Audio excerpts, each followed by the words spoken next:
लोकसेवा परीक्षा हजारौँ युवाको सपना भविष्य र सङ्घर्षसँग जोडिएको यात्रा।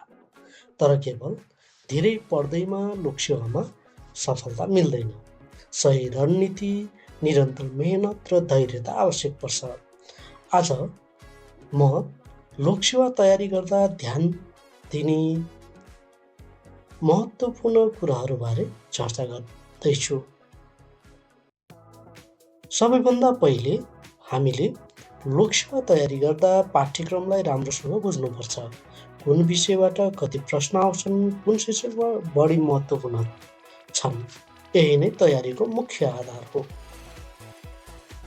त्यसैगरी लोकसेवा तयारीमा नियमितता अत्यन्तै महत्त्वपूर्ण हुन्छ। एकै दिन धेरै पढ्नुभन्दा दैनिक निश्चित समय अध्ययन गर्नु बढी प्रभावकारी मानिन्छ लोकसेवाको दृष्टिले। त्यसैगरी रटाइभन्दा बुझाइ महत्त्वपूर्ण हुन्छ।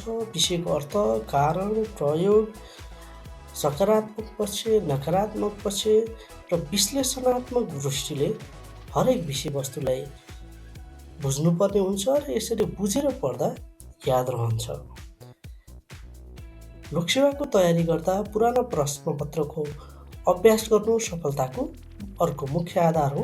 यसले प्रश्नको ढाँचा, समय व्यवस्थापन र आत्मविश्वास बढाउँछ। त्यसैगरी लोकसेवा तयारी गर्नुहुने सम्पूर्णले समसामयिक ज्ञानमा अपडेट रहनु आवश्यक छ। राष्ट्रिय तथा अन्तर्राष्ट्रिय घटनाबारे नियमित जानकारी राख्नुपर्दछ।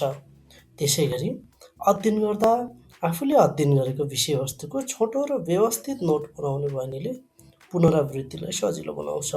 यिनै र यस्तै सामग्री बढी उपयोगी हुन्छन्। त्यसैगरी हामीले तयारी गर्दा समय व्यवस्थापन सिप पनि विकास गर्नुपर्ने हुन्छ। अध्ययन, विश्राम, पुनरावृत्ति बीच सन्तुलन आवश्यक हुन्छ र रुटिन बनाएर अध्ययन गर्नु राम्रो मानिन्छ। लोकसेवा तयारी लामो यात्रा हो। बीचमा थकान, तनाव र निराशा आउन सक्छ, तर धैर्यता, आत्मविश्वास र निरन्तर प्रयासले नै सफलता दिलाउँछ। याद राख्नुहोस्, सफलता एकै दिनमा प्राप्त हुँदैन, तर हरेक दिनको सही प्रयासले अवश्य सम्भव हुन्छ। यदि तपाईँ पनि लोकसेवा तयारी गर्दै हुनुहुन्छ भने आजैदेखि व्यवस्थित योजना बनाएर अगाडि बढ्नुहोस्। साथसाथै हामीलाई फलो गरेर आफ्नो योजनालाई थप व्यवस्थित बनाउनुहोस्, अध्ययनलाई थप प्रभावकारी बनाउनुहोस्। धन्यवाद।